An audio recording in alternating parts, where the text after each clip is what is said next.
Hi, and welcome to Untethered with Jen Liss, the podcast that's here to help you free yourself from the crap that's holding you back so you can claim the life you're meant to live. I'm your host, Jen, and in today's episode, we're going to talk about the 6 choices you can make to live a life of joy and abundance.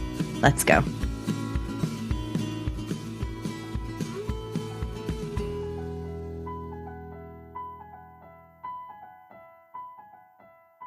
Hey there, it's Jen. Welcome back to the podcast. I'm so excited for this conversation, but first I want to tell you about something else super exciting. So I've been asking people and doing a little bit of research and really just paying attention to the conversations that I'm having with people and the coaching conversations that I'm having with people, and several of the things that people really struggle with. And I totally get it. I have struggled with them too. I continue to struggle with them. These are human things. Clarifying your purpose, feeling confident, feeling your power, overcoming self-belief, and really claiming your dreams, allowing yourself to dream. These 3 things are things that people struggle with all the time. That's why I have crafted a free, transformative 3-day workshop that is designed to provide you crystal clear clarity on your purpose, to empower you to liberate your power, your confidence, your belief within, and to enable you to confidently claim your dream life. This 3-day event is 3 one-hour sessions happening June 29th, 30th, and July 1st at 9 a.m. Pacific every day, totally free. You can sign up to clarify your purpose, liberate your power, and claim your dream life. We are going to dream big. We are going to conquer imposter syndrome and self-doubt. We are going to find the belief inside of us to achieve those goals and those dreams that we have. We are going to conquer 2023 together. This is going to be your year. If it isn't already, it's going to be even more magical and powerful. Together, we are going to unleash our magic. So you can join me at the Unleash Your Magic 3-day free event. Again, June 29th, 30th, and July 1st. Go to jenliss.com/unleash to sign up.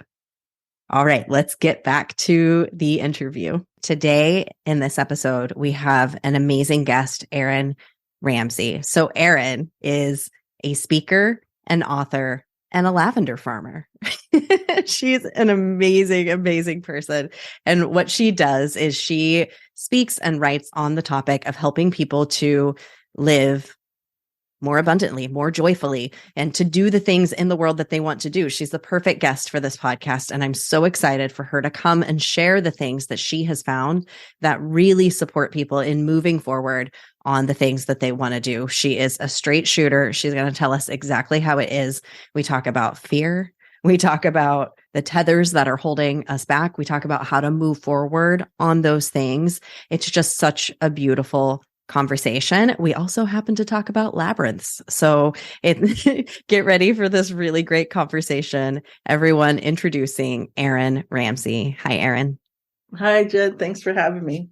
I'm so excited to have you on. I find you to be an incredibly intriguing human being.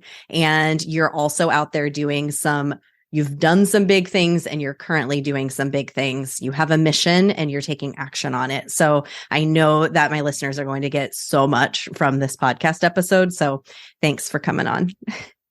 Thank you. I hope so. I hope so too. For sure. Okay. So you are a speaker, you're an author, you teach people based on the wisdom that you have, but you're also a lavender farmer. You have so many interesting things going on. How did you get to the place where you're at right now? Yeah, it is. It's a funny story, but I think a lot of people's stories just manifested in a different way. And so I could tell you a little bit about how the process came to be if you would like me to do that. Would love that. Yes. Okay. So, well, first I should just do the precursor that I'm a total city girl. I grew up in the San Francisco Bay Area. Never, ever dreamed that I would even have a lavender farm. I didn't even keep a house plant barely. So it is really funny. But I moved from San Francisco to Indiana because my husband was from Indiana and we were together when I was in high school. He was in the Navy. And so I got used to Midwest life, but we still lived in the city in a beautiful historic home that we had bought, repossessed. We had been renovating it, thought we were going to die there, had 4 kids, it was our life. But during that time, and it was about 13 years ago, I woke up and I just realized that I was like a total workaholic running a nonprofit organization. I was really grumpy mom to 4 kids. I was in a failing marriage. Like the only reason why we weren't divorced was because we couldn't afford to live apart, basically. I was broke and I started to get sick. And I just remembered when I was a kid, even though my childhood wasn't super easy, I was still always lighthearted and funny. And I thought, how do I get back to that? Like, I need to get back to who I really am, right? Not just all the roles that I'm taking on. And from the outside looking in, everybody thought we were rocking it as a family. I was a big community member. Like people now hear my story and they say, we knew you then and we can't believe it. So also it's a good reminder to remember that everybody's going through stuff and everybody has a story. So we just got to be really compassionate. But so what I started to do is just develop some tools and choices. And I wrote about them in my first book, Be Amazing. There's 6 choices that I just really started to hone in on. I've written another book. And like you said, I do a lot of speaking engagements and write lots of stuff. And these 6 choices just seem like the foundation to happiness for me. So we could go through them here in a second. But then about 6 years into that process, we repaired our marriage. I was really showing up the way I wanted to show up. And as a family, 9 of us, so my daughter-in-law, my grandbabies, my kids, in 2.5-month period, came up with an idea of a lavender farm and moved to rural, sold our beautiful historic home that we thought we were going to die in, and bought a 54-acre cattle farm in rural Kentucky and converted it to a lavender farm. And if we weren't practicing those choices, it would have never happened. How you refer to it as being untethered, like releasing the things that were holding us back as a unit, but also as individuals. And now we're living a life that we couldn't even have dreamed up. Like all the possibilities just come to you when you untether yourself. Like my friends from California came visiting, my childhood friends, and they came to the farm last year, and we like sat out there howling that I lived in the middle of Kentucky. Like we can't make up this stuff, right? So that's how we got it. And then simultaneously, I wrote a couple of books and really feel compelled to share the message, especially with women, because I think a lot of women think that making a move or busting a move or releasing things that are holding us back are a bigger deal than what they really are. It's just a few choices and actions to take. Okay. There's so much to unpack here, but I'd really thank you for telling your story, by the way, too. It is so interesting that you say, I never could have dreamed this up, but at the same time, you took the steps to get there. So tell us, what are those 6 choices that you were practicing that led you to this point? Okay, I'll just go through them briefly, and they're all color coded because, the way we learn and use things, there's a cognitive connection so that you can remember and use them. The first one is embracing self-consideration, which is pink. And that's really just learning how to be your own best friend, or at least treat yourself like you would a friend, and to move away from the judgment and the assessment. And for me, that's really is the crux, because that's why I was starting to get sick. I actually had forgotten who I was. Like, I didn't even know, like, if I had 15 minutes alone, what would I even want to do? It's like you're just this hamster running around and, just taking on all these roles. So embracing self-consideration is about reconnecting with your spirit and then treating yourself well. And it's not like, it could be pedicures and massages and all those things. I love to do all that too. But it really is showing respect to yourself in a lot of different little ways. And there's a whole slew of tools you can do. And then the second choice is practicing courage, which is orange.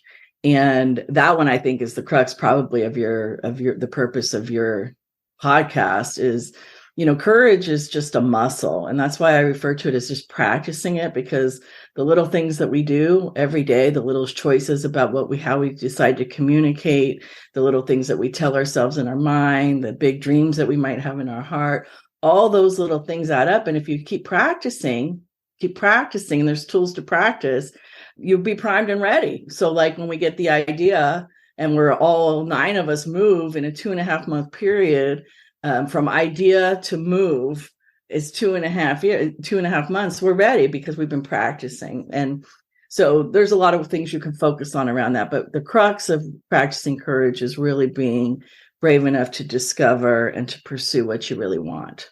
So it's actually saying, what do I want instead of what I don't want? And am I willing to look at myself in the mirror and claim it? Right. Mm-hmm. And then the next choice is creating joy. But actually, if I was to rewrite the book now, I would and it's yellow, I would just call it clearing the way for joy, because I believe now that joy is just at our fingertips. It's actually just waiting for us. I think our job really is just to stop blocking it, right? Like get out of our own way and welcome it, because we're worthy of it, and joy can be scary for people, but it's really our birthright. And there's simple things you can do with that. A lot of it for me is like really limiting my news intake, if at all, preserving my morning for intention, guarding my night for gratitude, choosing how you create boundaries with people that might not be healthy for you, but you love, those kind of things, dysfunction, family dynamics, and all the things that everybody faces. Right. Mm-hmm. So, and then the next choice is being compassionate, which is blue. And that, for me, the underpinning of that is that everybody has a story. And so how do you welcome into the world, love first, and then you can get into the other stuff, right? And there's several tools around that. And then living in gratitude is green. And again, it's just a gratitude practice and the way that we look at the world. One of my favorites is that I keep a beautiful moments jar. And it's just always has been on my dining room table. And I keep scrapbook paper in there with a Sharpie. And then I'll just write something beautiful down every day. Or now I do it in my journal, since there's not a whole 9 people in my house. And no one really ever did it, but every day I would do it. And if I wasn't writing something beautiful down, then I know I'm getting off track, because I'm just retraining my brain to focus on the good. That's all we're doing. You're just getting into your executive function, which is your prefrontal cortex. And you just can actually be in charge of yourself and what you think and what you feel, what you believe, and how you act. And the first way you do that is by training your brain to look at the good. And there's a cool story about the beautiful moments jar, because no one would do it, but we all lived together for years in one house when we moved to the farm. And one night I got home from a late flight and I looked over at the jar. I usually just fold them in half and kind of throw them in there so they're all rustled up. And I looked over and they were all just stacked perfectly. And I thought, oh my gosh, somebody in my family sat at our dining room table and read every beautiful moment. And that's how I want to be remembered, right? About the beautiful things. So, and it's about your legacy and what's most important to you. So, and then the last choice is focusing on presence, which is purple. And that really is just knowing that this moment is all that we have. And again, training your brain so that you're able to stay right in the moment, to see the beautiful things, to be, full of gratefulness and all the things I just talked about. This is so wild, Erin, because as you're going through these things, I'm thinking about, so I've interviewed now 60, maybe more people on this podcast. And I'm always asking, what are your tethers? What are the things that have held you back? What are the things that help people move forward? And I feel like the 6 things that you listed is like what, one by one people have said, it's about in getting to know yourself, practicing courage, joy, compassion. I'm such a compassion person. I think it's like the key to so much. Gratitude, being present, like all of these things. Like, how did you come up with these 6 things? Because I'm hearing it like bit by bit by bit by each person. These are the things that they teach and believe in. And it's like, you've just like packaged it up. How did you come to these 6 things? Gosh, that's a great question, Jen, because I don't really know. Like, I just started doing things and then started to kind of say, oh, that really works. You know what I mean? I didn't even really document it. It was really a pivotal time in my life, because I was still like in survival mode and trying to figure out how I wanted to move forward. So and sometimes I just think sometimes the universe or God or whatever you believe just works through you. Yeah. I mean, I don't even know if it really was even me, but it's things that I still practice every day. Like, and I even use the colors. So like if I'm feeling snarky or something, I'll make sure I use a blue pen. If I know I'm going into a meeting that somebody annoys me or something, because we're all human. Or if I feel afraid of something, maybe I would wear an orange shirt or my orange glasses. So I can't really answer it. I don't know. I know it was a process. I know it was an accumulation of knowledge put into practice. And I really, as I was writing my book, I really wanted to simplify it for other women. My book is thin. It's easy to read. I almost wanted it just like a pocket guide. I hate when women say I have a whole stack of books on my desk, my nightstand, and I just can't get to it. I didn't want that. I wanted something that you just can throw in your purse and just open to a page and then like have an affirmation or something. So maybe that's why, maybe that was the impetus of trying to just keep it simple. Yeah, I personally love simple, and I love color. Just the fact that you've color coded it and thought about it in that way is just really cool. What a gift that you, whether it was channeled through you or whatever way this came into being and just your ideas. I also think something that I'd love to call out and just highlight about what you said earlier is you said, if I could rewrite it, I would change it to this, because you're so obviously a lifelong learner. You're still learning, you're still editing, you're still thinking about, refining your ideas. So what, from the time that you wrote this book to today, and you have a newer book, you have new things as well, right? So, what has changed for you over that time? Is it your experiences, or what is it that has kind of shifted even just your thoughts around joy? Yeah, it just becomes who you are. Like, it's not, and then it's just expansive. Like, so, and I sort of think, I feel like it's almost magical. I was doing a speech in, where was I? Oh, Oklahoma a couple of days ago. And I was like, we have all this magic at our fingertips, and like one of the examples I'll give you about the process and about things changing and focusing on presence, there's a tool around creating mantras. So I was just taking whatever really wasn't working in my thought patterns at that time, and how can I invert it? So my 4 mantras that I just started to tell myself, since I was workaholic, overachiever, attached to my roles, was all in good time. Like, so everything is all in good time. I don't have to be forcing everything, right? Then I went into everything is a process. I'm in process. You're in process. The situation's process, because I wanted to get present. Like, it's okay. We're here, right? And then the universe conspires in my favor is my next one. And that is like, everything's working out for me. Even if things are hard, I'm not even worried about it, because it's all going to work out. It's like the ultimate faith in being here, right? And then the last one is this or something better, so that I don't have to have any disappointment. Like when people start setting big visions for their lives and start like untethering themselves, they can get scared, like, oh, if something good happens and something bad's going to happen, it's just your ego playing tricks, or like, I should be content with what I have. There's so many people that have less than me. And it's all these playing small games that, the ego is trying to keep you safe from, and it's not that hard to get over it. And so how I got over it was these mantras. And so when I was saying the mantras in the beginning, I felt delusional, felt super awkward, for like probably a year or so. But I just kept saying them because they were resonating. I was listening to them. It was easy to roll off the tongue. And then now I'm that way. We get to decide, right? So like during the pandemic, I got super afraid. I was worried about kids not having food. My husband and my son and my daughter-in-law were essential workers, so I was worried about them. Everybody was afraid. The whole world was afraid. And I'm like, okay, this is not how I want to be navigating this. Like, what can I do?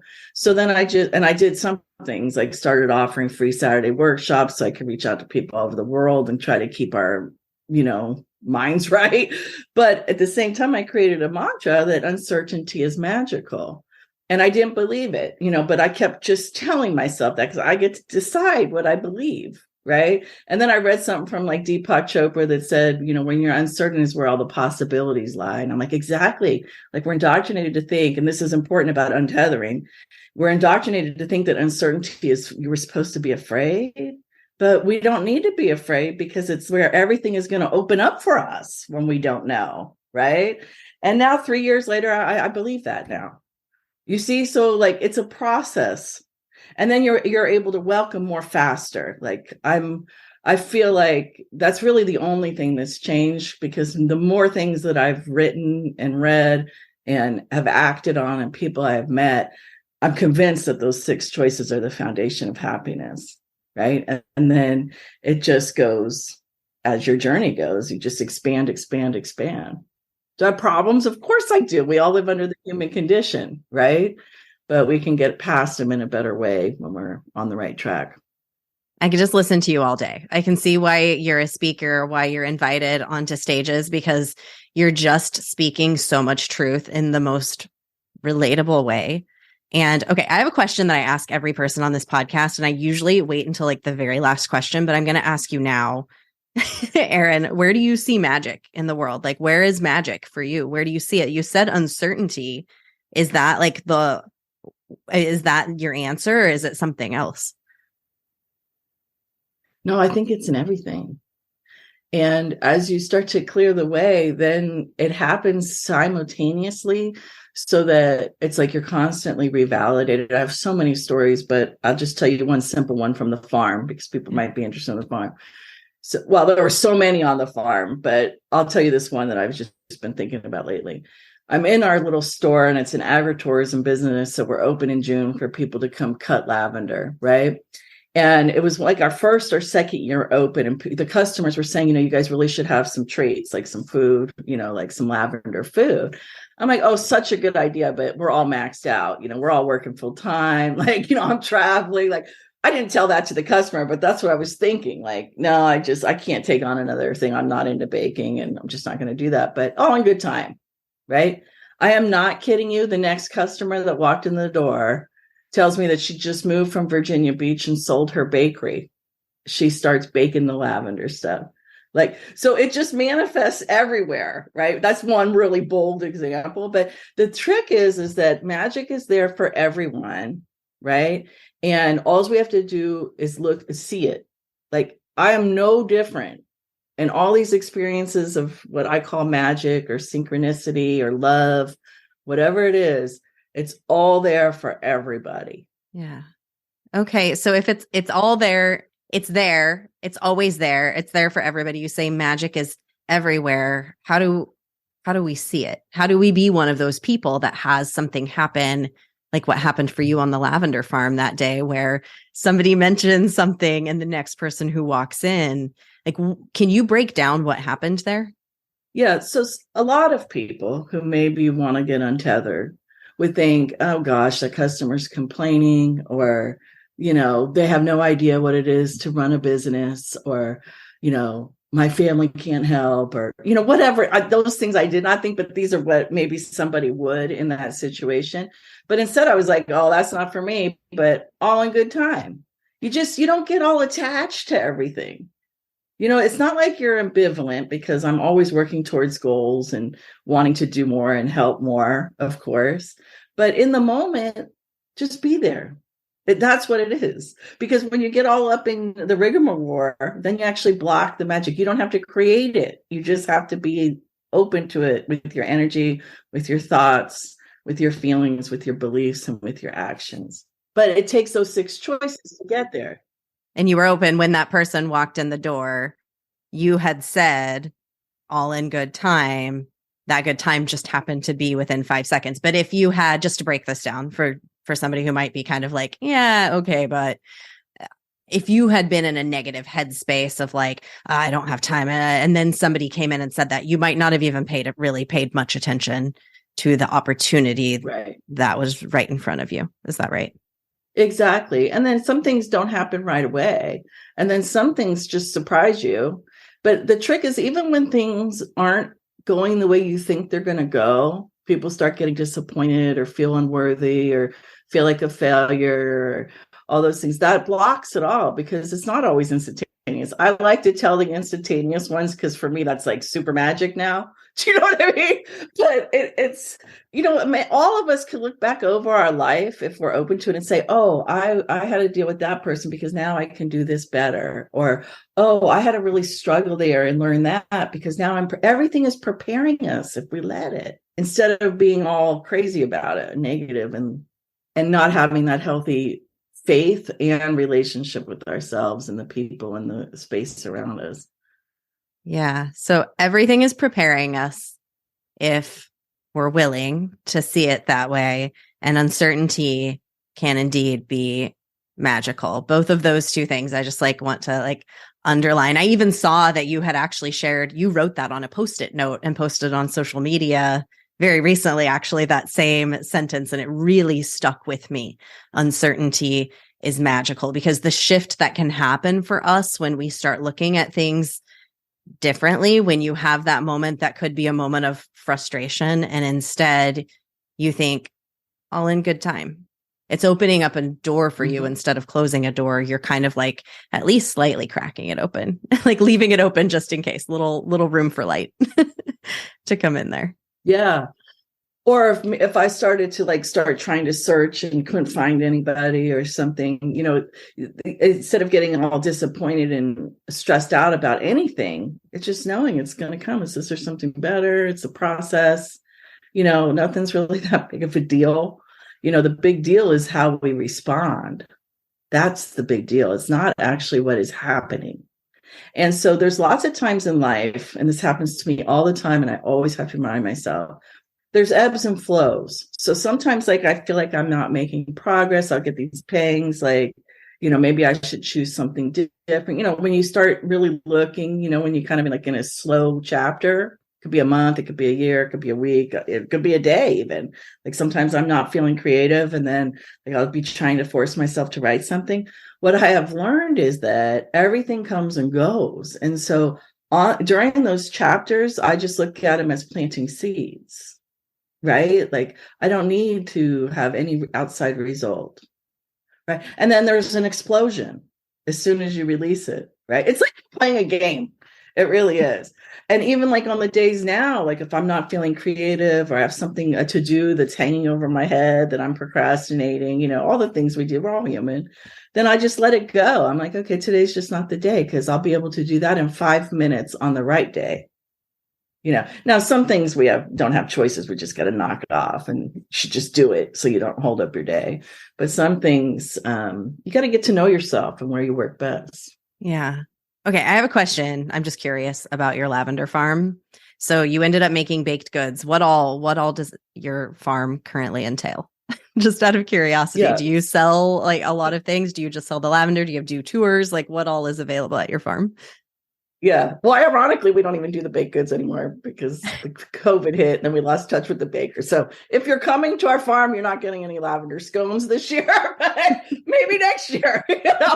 All in good time. Well, my daughter actually graduated college. She's home. I should probably enlist her. She likes to bake. But our farm is in Hawesville, Kentucky, and it's called Big Roots Farm. And we have a little store. We have a whole product line. You can shop online or offline.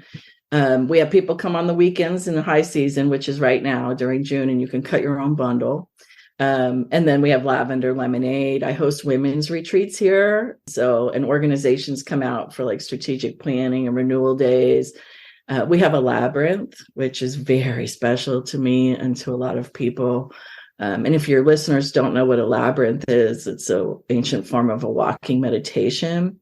And a lot of times people think they're mazes, but they're not. And this is one of the first things I started to do during embracing self-consideration, because they were free and I was traveling. So I would just walk a labyrinth everywhere I went. And I always dreamed of having one, but we lived in the city. So we would just make jokes like to my husband, can you like paint one over in the corner or something, knowing we would never have a labyrinth because we thought we were going to die in this house. And now we have this massive labyrinth in the middle of our field where people can bring stuff that no longer serves them and leave it behind, and my family will take care of it for them, whether it's a rock or a momentum or something. But so a memento, you walk in, it's the time to let go. You just follow the path in, there's no tricks. And then when you get to the middle, you can pray, meditate, ask a question, set an intention, leave something behind, just enjoy the birds and the butterflies, doesn't matter. And then you can walk back out the same path that you walked in, and it's a time to prepare to take action. So it's like a renewal. And they're everywhere. They're all over the world. I have walked hundreds of them. And your viewers, if they're interested, many of them probably already walk them. But if they don't, you could go to the Worldwide Labyrinth Locator online, and you could punch in a town or a state, and they'll show you all of them that are there. Oh, that's so beautiful. I got goosebumps when you talked about that. I can feel how meaningful it is to you, the act of doing it, and that you're able to have one that you're offering to other people, this thing that you yourself you're so passionate about. That's really, really cool. Thank you so much for sharing about that. There is a labyrinth here in Portland, Oregon there is a Catholic church that is all outdoors called the Grotto. I don't know if you've ever been there, but it's super cool.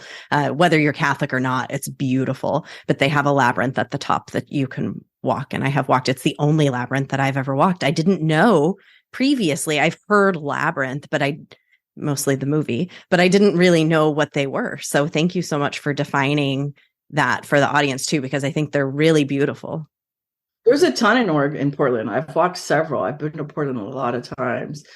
Go on your labyrinth locator and go. It's a great, nice little free field trip. Portland has some really cool ones. Yeah, I hope people start walking them. I think it's great. Yeah. Well, I hope that people are able to get to your farm and actually walk yours, because that's really, really cool. It sounds so beautiful. So you're currently on tour. Is that right? What other places? What do you have on your list still? Are you still touring and going, besides this podcast interview, of course? Yeah. I don't necessarily tour. I don't have public events. So organizations, companies, community collaborations invite me to private events to speak for them. So I have a lot on the books. And if you're curious where I am, you can go to my website, erinramsey.com, and just click on Erin Speaks, and you'll see the lineup. And then, of course, if you follow me, you'll see when I'm hosting women's retreats on the farm. It's really fun, really, really fun. That's very cool. Okay, Erin, because I already asked you what usually is the last question, I'd actually love to know, what are your biggest tethers? What are the things that you yourself have had to deal with, maybe even still deal with? What is the thing that just seems to just keep coming up for you? Yeah. So a lot of what I talk about, I haven't written about it yet, but it will be in my next book, are called roadblocks. And I really like to approach them super lightheartedly, because a lot of times roadblocks serve us, and then when we hang on to them for too long, then it's when they become a roadblock.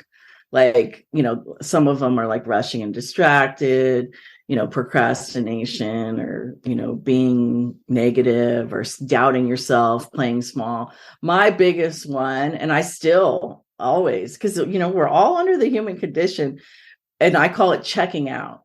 And that's where, and it started during the pandemic, because I was afraid and I was lonely because I was here in the middle of Kentucky and I wasn't traveling. And so I'd just be watching Netflix, binging Netflix at night. And so now what I'm trying to do, and I'm actually making a lot of headway on it, is just really develop more routines and rituals during the evening, so that, because what we don't want to do is, when something isn't working for us, like binging a show or, whatever it is that you do, whatever roadblocks are your primary roadblocks, is you don't want to start pushing it and thinking it's shameful and that you've got to just remove it, because that puts you into resistance too, right? So you don't want to be forcing. You don't want to try to hang on to good, and you don't want to try to force out bad, right? You just want to be. So it's really, really, really working well, is just creating new rituals in the evening, having a sauna, making sure I really cook dinner, and then take a shower. And then, so I start if I'm going to watch something, I heard you talk about Ted Lasso on your last one, if I'm going to sit down, then I know I'm just going to watch the one episode, right? But you can do this with any roadblock that you have. Let's say you're rushing and distracted all the time, which is just a state of mind. I know people are busy. They have kids. They're taking care of the parents. They're working 2 and 3 jobs. I get it. But rushing and distracted is really just a state of mind. So you could start with just saying, okay, when I'm picking up my kids from school and taking them to baseball practice, just in that 15-minute drive, I'm going to just totally be present, listen, and not worry about the next thing I need to do. You see? So you're not saying I'm going to be perfect and I'm rushing and checking, but just during the car ride, I'm just going to stay in the moment, because then there's no shame in it and it's effective. Mm-hmm. I completely feel exactly what you're saying. I also know how unrealistic it can feel when you're always rushing and always distracted. So what you said about just it doesn't have to be this whole huge thing. You don't have to have the perfect morning practice or the perfect evening practice. It's just something I told somebody the other day, just what is like a perfect moment in your morning? And they were like, I just love like holding my coffee mug. And I'm like, well, then just really sit with your coffee mug and just like be there with it for like 30 seconds. Like that's all it takes. Just be there with it for 30 seconds and see how it goes. Is that similar to what you're saying here? Like just be, whether it's like going that moment in the car on the way to practice, like whatever it is like just start there and then go from there. Yeah. Yeah, the number one thing that I was doing when I was not living the way I wanted to live was I was using time and money as excuses for everything. Like everything came down to that I had no time and I had no money, right? And this is under self-consideration. So I just started like, so I don't have the perfect morning practice because I'm traveling and we're busy like every other family. But I am conditioned that as soon as I open my eyes, no matter where I am, what I have to do, anything that day is thank you for another day, just like phew. And then when I go into the bathroom, I have to take medicine. I'll drink a whole big glass of water, right? And then I go in and make my coffee and I take the first sip and I just savor it, like almost moan, like, that feeling. And that's it. I was going to have that sip anyway. Right. So, and then I have other things I do, but even just those things, not waking up saying I'm so tired or, oh my God, I have to do all this today. It's like, oh, yes, I'm still here. Good. Thank you. Oh, I love that. Changes the whole trajectory of everything. Yeah.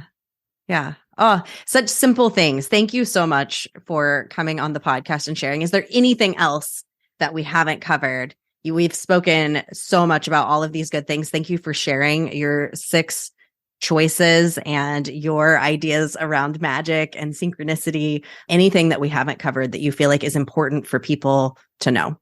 Yeah, it sounds a little harsh, but I've been saying it in all my speeches and it seems to really resonate. And I just want to tell your listeners that most things are really no big deal. The big deal is when you let fear own you.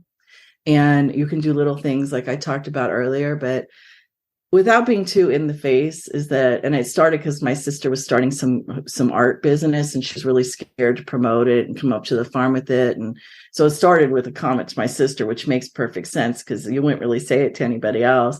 And I just said, your fear isn't special. And no one's fear is really special. Everybody's afraid. And if you really want to get untethered, just take the next one thing that you're afraid to do or say or think or believe and just do it. Because as soon as you feel afraid, you should take action. Because as soon as you take action, you're going to feel more confident. And then even if it doesn't go the way you hope it will go, whatever it is, at least you didn't let fear own you. So you won anyway. There's really nothing to be afraid of.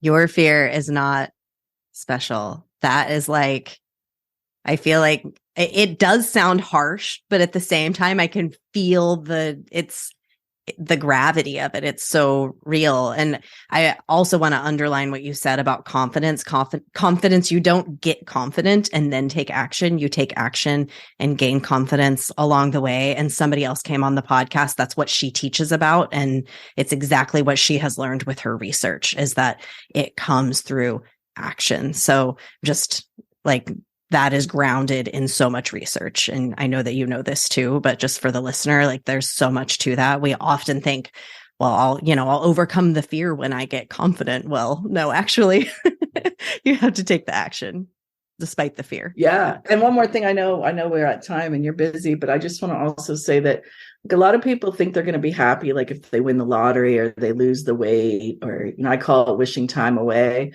But really what the research shows is that we're most happy when we're growing. Mm-hmm. So taking action is growing. So taking action is going to make you happy, which is confidence, but it's even more than confidence. It's that grit. It's that optimism. It's that just high vibe, right? So it is confidence, but it's mostly about growth.